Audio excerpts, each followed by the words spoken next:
Assalamualaikum warahmatullahi wabarakatuh. Kami dari kelompok 2 yang beranggotakan saya Nurul Yastri dan teman-teman saya. Perkenalkan, saya Tianggi Supriyati.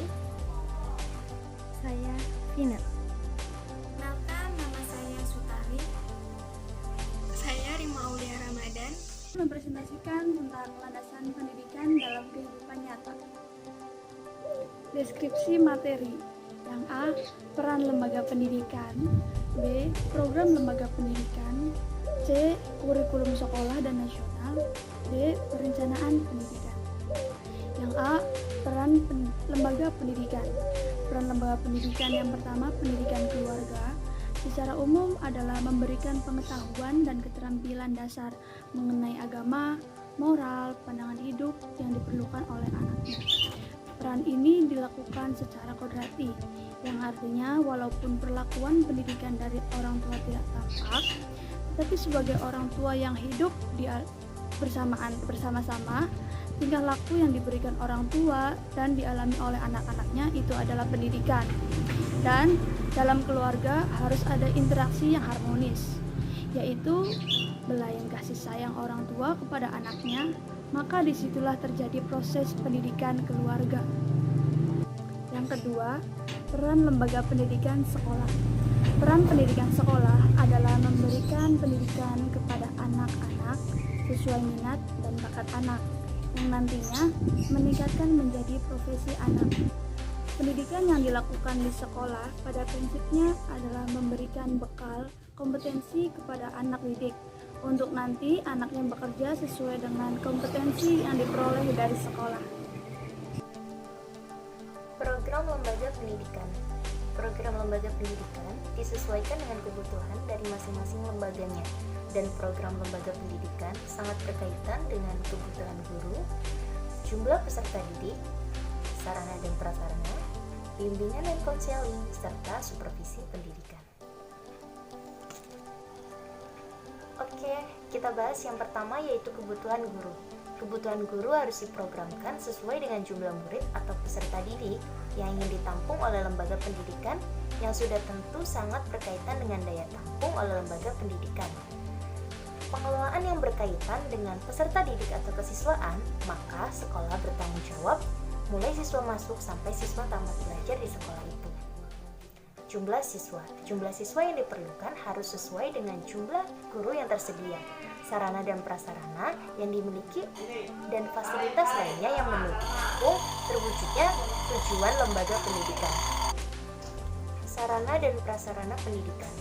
Sarana dan prasarana pendidikan menjadi mutlak yang dibutuhkan dalam proses pendidikan. Oleh karena itu, tanpa sarana pendidikan, proses pendidikan akan mengalami kesulitan, bahkan bisa menggagalkan pelaksanaan pendidikan. Sarana pendidikan berupa peralatan dan perlengkapan yang secara langsung digunakan dalam proses pembelajaran. Dan bimbingan dan konseling. Bimbingan adalah proses bantuan sistematis yang diberikan oleh pembimbing kepada peserta didik sebagai klien, dan konseling adalah hubungan tatap muka antara konselor dan klien dalam rangka membantu klien untuk mencapai tujuan-tujuannya. Yang terakhir, supervisi pendidikan. Supervisi pendidikan diperlukan dalam pelaksanaan pendidikan. Maksudnya, dalam setiap lembaga pendidikan harus ada supervisi pendidikan.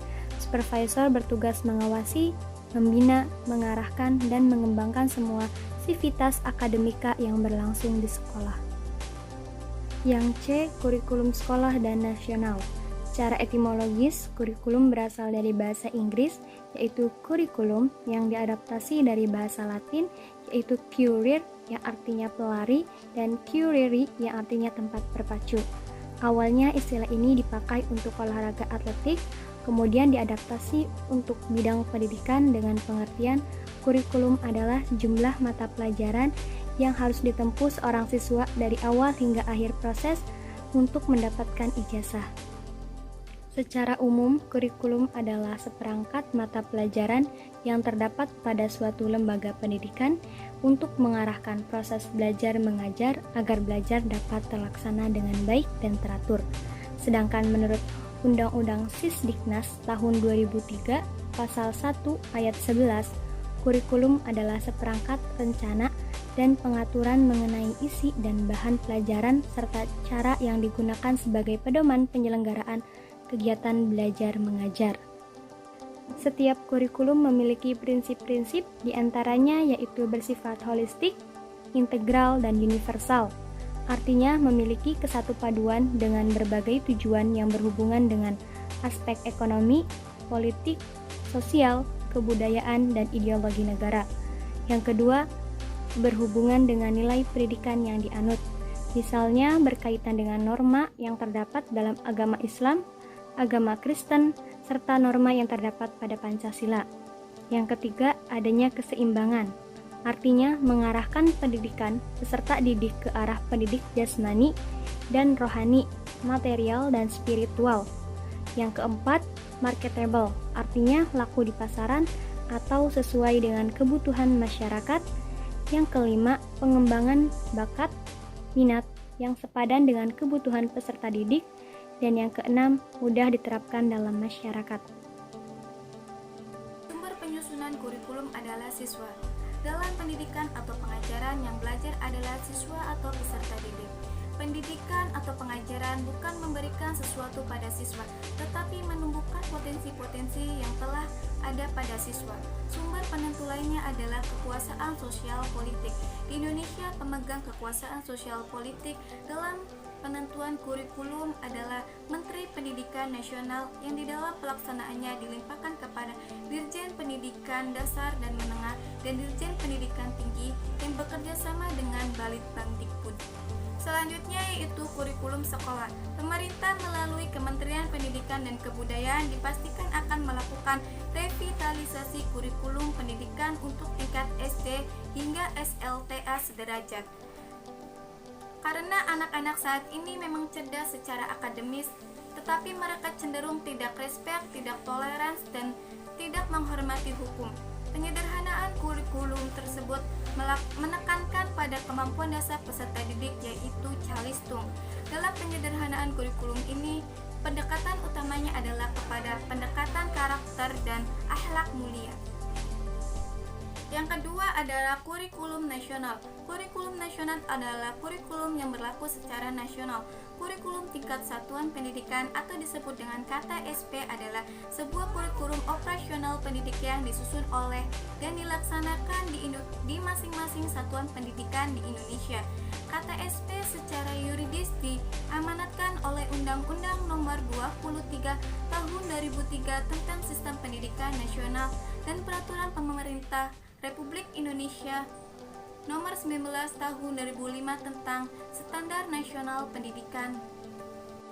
Pada Semiloka di UKI 1508/2013 tentang Kerangka Dasar dan Struktur Kurikulum 2013, Kementerian Pendidikan dan Kebudayaan menjelaskan tentang kurikulum 2013 yang sebenarnya adalah pengembangan dari KTSP, yaitu pendidikan berbasis kompetensi. Kerangka dasar dan struktur kurikulum 2013 pada prinsipnya mengacu pada kebutuhan peserta didik, yaitu agar memiliki kompetensi yang diinginkan dunia usaha dan dunia industri. Kepemilikan kompetensi peserta didik mengikuti keseimbangan antara pengetahuan, keterampilan, dan sikap. Yang terakhir itu ada perencanaan pendidikan. Perencanaan pendidikan adalah suatu proses yang penting sebelum melakukan sesuatu dan menjadi penentu saat memberi arah terhadap pencapaian tujuan pendidikan dengan menyeleksi dan menghubungkan pengetahuan, fakta-fakta, diskusi, dan pemikiran tentang perkembangan pendidikan masa depan dengan tujuan membuat pendidikan lebih efektif. Berikutnya ini ada tujuan perencanaan pendidikan. Nah, tujuan perencanaan pendidikan adalah sebagai pedoman untuk mencapai sasaran yang telah ditetapkan sebagai suatu alat ukur di dalam membandingkan antara hasil yang dicapai dengan harapan. Lalu yang terakhir itu ada fungsi perencanaan pendidikan, sama seperti perencanaan pada umumnya, yaitu yang pertama ada sebagai pola dasar dan petunjuk dalam mengambil keputusan. Lalu yang kedua ada sebagai pedoman pelaksanaan dan pengendalian pelaksanaan pendidikan. Yang ketiga, sebagai upaya untuk memenuhi dan mewujudkan akuntabilitas lembaga pendidikan. Dan yang terakhir, mempersiapkan keputusan-keputusan untuk kegiatan masa depan dalam pembangunan pendidikan. Sekian presentasi dari kelompok 2. Kurang lebihnya kami mohon maaf.